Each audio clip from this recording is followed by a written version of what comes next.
খরগোশ এবং কচ্ছপের গল্পটা আমরা সবাই জানি, কিন্তু এই গল্পটার সঙ্গে আর কয়েকটা গল্প যুক্ত আছে, যে গল্পগুলো আমরা সবাই বলি না, অনেকে জানি না, অনেকে জানার চেষ্টাও করি না। তাই সেই গল্পের কিছু রহস্য আজকে আপনাদের সামনে তুলে ধরার চেষ্টা করব।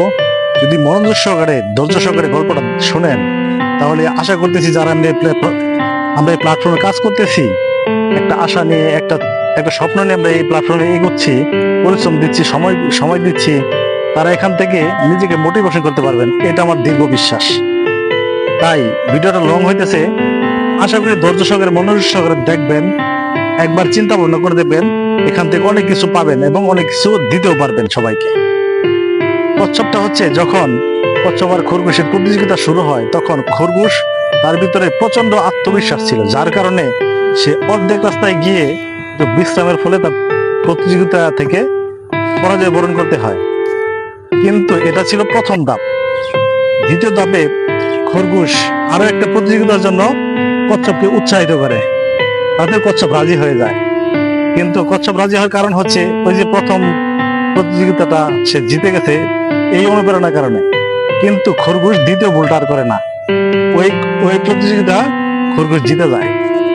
তখন কচ্ছপ আবার একটা প্রতিযোগিতার আয়োজন করে।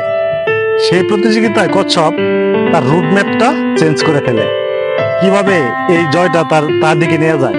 এর জন্য সে সুন্দর করে একটা পরিকল্পনা করে, সেই পরিকল্পনা অনুযায়ী তার রুটম্যাপটা সাজায়।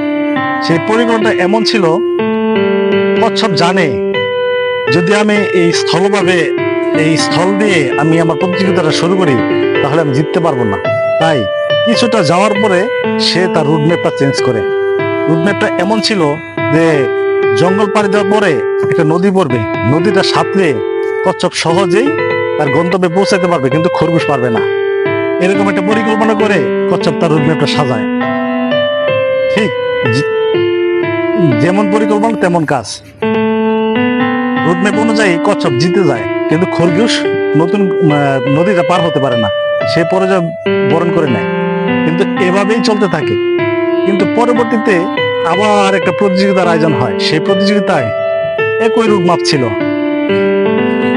সেই প্রতিযোগিতায় একই রুটম্যাপ ছিল। সেই রুটম্যাপে খরগোশ আর কচ্ছপ দুজনেই একসঙ্গে একত্রবদ্ধভাবে তারা চলতে থাকে।